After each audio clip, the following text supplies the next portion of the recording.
The guy goes to work, first load, he gets 14 violations. First load. He picks his load up at like 8 a.m., calls me with all these problems. You know, I don't know this, I don't know that. And I said, you got tarps? You know how to tarp? He's like, yeah, I know how to tarp, and I've got tarps. Goes over there, man, I don't know what I'm doing. I can't figure it out. It's hard, blah, blah, blah. The wind's blowing. You know, let's not tarp it. Let's get a different load. So we can't cancel the load. Once you book a load, you can't cancel it. It's unethical. Secondly, I don't care if it's cold, if the wind's blowing, whatever, you got to figure it out.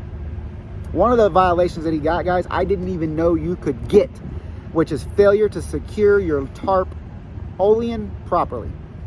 I've never gotten that one. 10 years, 12 years, I've tarped a gabillion loads. I've had all my guys. We've always done flatbed, step deck, open deck, hot shot, RGN, tarping.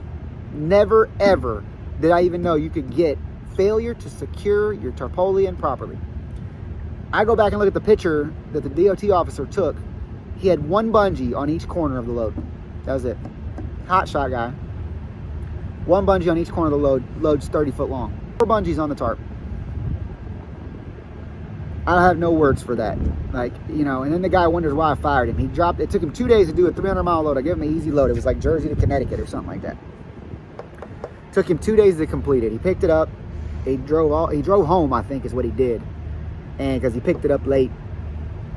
I told him I gave him the load at 8 o'clock in the morning. He didn't even pick it up till like 3. And he was only like 40 miles away. Okay? He gets over to drop it off and nothing, right? Now, we checked to make sure he was on the ELD. At some point, he unplugged it. I don't know why. Went home, I think. Then took the load throughout the night, maybe, or throughout the day into Connecticut the next day. So he didn't end up arriving until way in the afternoon. No, he didn't even arrive that day because he missed the deadline, which was 3 o'clock. So he didn't arrive. He drove up there, I guess, stayed the night, and delivered it the following morning on a 300-mile run. It was ridiculous. It was like a $1,200 load or something. $800. I don't remember what it was. It's like $3 a mile. So, but he gets this ticket on the way, I think in New York. I actually had 3 or 4 guys get busted in New York and get fail inspections on the same effing day I was headed to New York, right? My wife's like, don't go to New York. They're flagging every truck we got. It was weird that we were all going to New York anyway. I was going upstate. It's just, I went in there. I didn't even get pulled over, didn't get inspected, nothing. I would have passed anyway, but probably 90% chance. You know, I guess they always got something. Not trying to sound cocky, but I am proficient and competent in my job. And I'm legal, moral, ethical. So, but anyway, he gets no ELD plugged in. Trailer brakes didn't work. No safety triangles, which doesn't make any sense because he sent pictures to us of them in there, right? I don't know. There was a failure. Not only that, the straps were loose on the load and he didn't have enough of them, right? So tarps, failure to secure load, failure to secure tarp properly. I don't even remember what the other ones were, but there was a bunch of them. 14 violations. I have never in my career had one of my guys or myself, I've never even seen 14 violations. I've never even seen anybody get 14 violations, right? Tire tread depth. He got a flat tire and tire tread depth. And this was supposed to be a brand new trailer. I don't understand it. And the truck wasn't even that old either. And he had axle leaking on the trailer. Some other stuff. The battery box didn't work on the trailer. There's a lot of trailer issues. Taillight issues, things like that. But this guy had experience in semi-trucks. So you're thinking, man, this guy's going to be the guy that, you know, he does his pre-trip. At least his lights are going to work. He's not an idiot. You know, he had like 2 years experience. So 14 violations plus the hours of service violations that took place on my other couple of trucks that went to New York. That threw our safety score to the moon, right? And we were screwed. So double down was done. That was the end of that. Couldn't get insurance, couldn't provide. It was a bunch of things anyway. I couldn't pay the insurance for those other guys out of my own pocket because I wasn't making enough money anyway. RGN loads were dead. So all of that took place. We had, you know, the ELD problem, and I had chargebacks happening at Double Down. I was trying to survive also from, you know, there was a lot of brokerages, small mom and pop brokerages that went bankrupt, y'all. So if you're going to get a factoring company, get one that doesn't have a chargeback. There's only one that I know of that does non-recourse. And the one I was with for 10, 12 years on both companies did recourse. And we survived it just because we credit checked everybody really well. But we went into a freight recession. And a lot of those mom and pop brokerages that were once good that had a $100,000 line of credit, 150, whatever, they went bankrupt. When they went bankrupt, they didn't pay their aging invoices, and the carriers all got screwed. And we got screwed probably to a total of $40,000 with back charges that we never will get paid for. And that was, we're just screwed. So nothing we could have done about it. So I took my truck, and I was, one of my friends called me that was a consulting client of mine that had his own terminal over at BMAC. And he says, hey man, why don't you come over here and open up a terminal? I'll help you get hooked up. And, you can lease guys on over here and run them, kind of the same thing you were doing. And he had his own company, and something fell off of a truck, a coil or something. And he was forced to, shut his company down and come over to BMAC and pivot, And he has trucks, and he does good. He's a great dispatcher, good guy. And I leased my truck on over there with them and up under him. And I was going to open my own terminal with them. That is not going to work out. But, they're a good company. They're doing a great job. We had an orientation, and they use low board freight. We had an orientation.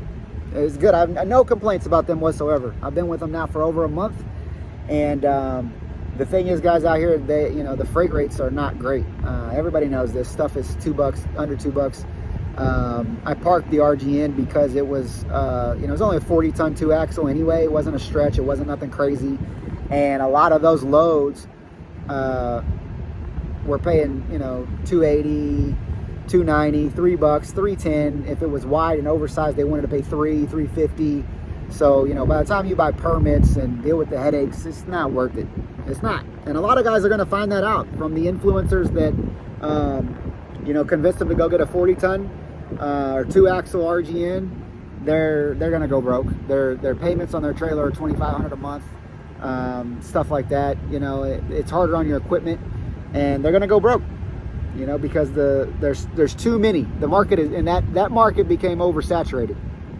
And when I got into RGN, 40-ton stuff was paying $5, $6, $7, $8 a mile to do wide loads, oversized loads, tall loads, right?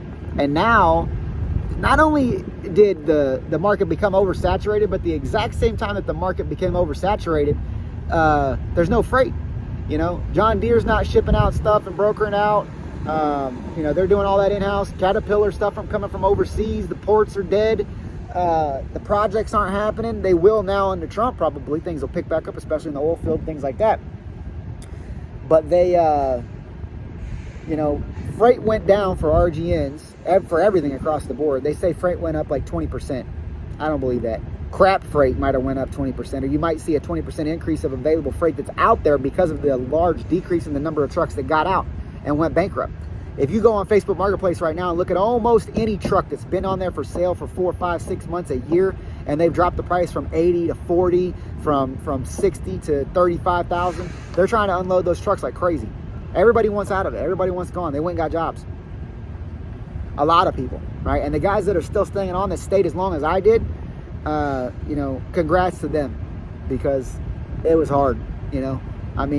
Every influencer almost that I talk to on the internet that I'm friends with, and if you guys watch the videos, go look and see if they still have their authority. Most of them don't.